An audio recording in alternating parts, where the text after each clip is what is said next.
હાલ ગુજરાતનું રાજકારણ ચારે બાજુથી ગરમાયેલું છે। એક બાજુ આમ આદમી પાર્ટી અને રાજુ કરપડા ચર્ચાનું કેન્દ્ર છે, તો બીજી બાજુ ભારતીય જનતા પાર્ટીના નેતાઓ છે ટપાટપ રાજીનામું આપી રહ્યા છે। આ બધાની વચ્ચે સૌથી ચર્ચાનું કેન્દ્ર બનતા હોય તો એ છે કે રાજુ કરપડા। હાલ એવી ચર્ચાઓએ વેગ પકડ્યું છે કે રાજુ કરપડા છે આગામી 20 તારીખે નીતિન નવીન જે છે તેની હાજરીમાં ભાજપનું ખેસ ધારણ કરશે। પરંતુ આ બધાની વચ્ચે એ પણ મહત્વનું રહ્યું કે ગઈકાલે જ્યારે અમે પ્રવીણ રામ સાથે વાતચીત કરી ત્યારે તેમણે એમ કહ્યું કે જો રાજુ કરપડા હજુ પણ આમ આદમી પાર્ટીમાં જોડાવા માંગતા હોય તો અમે આમંત્રણ આપીશું। પરંતુ આ બંને જ ઘટનાનો રાજુ કરપડાએ શું જવાબ આપ્યો તેના વિશે જ આ વિડીયોમાં વાત કરવી છે। નમસ્કાર, BS9 TV ન્યૂઝમાં આપની સાથે હું ભગવતી વિશાવડિયા। જ્યારથી જ આમ આદમી પાર્ટી સાથે રાજુ કરપડાએ છેડો ફાડ્યો છે, સતત ચર્ચાઓ થઈ રહી છે કે હવે રાજુ કરપડા ભાજપમાં જોડાશે, પરંતુ તેનો જવાબ રાજુ કરપડાએ શું આપ્યો, સાથે જ પ્રવીણ રામે જે આમંત્રણ આપ્યું છે તેનો જવાબ રાજુ કરપડાએ શું આપ્યો, આવો સાંભળીએ। જી રાજુભાઈ, જે પ્રમાણે હાલ ચર્ચાઓ થઈ રહી છે કે આગામી 20 તારીખે તમે ભારતીય જનતા પાર્ટીમાં જોડાવાનો છો, શું કહેશો? પહેલા પણ કહ્યું હતું કે ખેડૂતો સાથેના સંવાદ કાર્યક્રમો જે કરવાના છે એ પહેલા કરીશું, ખેડૂતો સાથેની મીટિંગો કરીશું, આવનાર સમયમાં ખેડૂતો જે નક્કી કરશે એ મુજબનો નિર્ણય લેશું।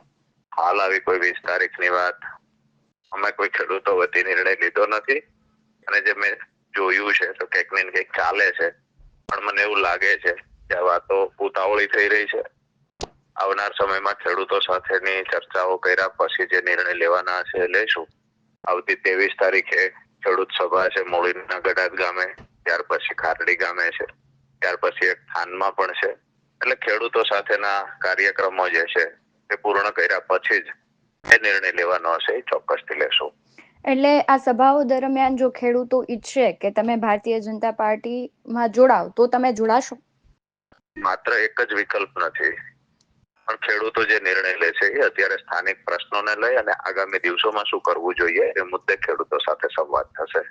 જે પ્રમાણે તમે કીધું કે આગામી દિવસોમાં ખેડૂત સભા યોજશો, તો કયા મુદ્દાઓને લઈને એ સભામાં ચર્ચાઓ કરશો? મહત્વની વાત તો એ છે કે જે અમારા સ્થાનિક પ્રશ્નો છે, હું આટલો સમય જેલમાં હતો એ દરમિયાનના જે પ્રશ્નો છે, પડતર પ્રશ્નો પણ છે, તો એને લઈને જે તે સમયે અમારી ખેડૂત મીટિંગો જે પેન્ડિંગ હતી, તો આજે લગભગ 10 જગ્યાએથી ખેડૂત સભા માટેનું આયોજન ખેડૂતો અમારા સમર્થકો જે છે એ કરી રહ્યા છે। એમાંથી અમે વિચાર્યું છે કે અત્યારે 3 જગ્યાએ નિર્ણય લીધો છે, તો આવતી 23 તારીખની ગડાદ છે, ત્યારબાદ ખારડી કરવામાં આવશે, ત્યારબાદ એક થાનગઢમાં કરવામાં આવશે।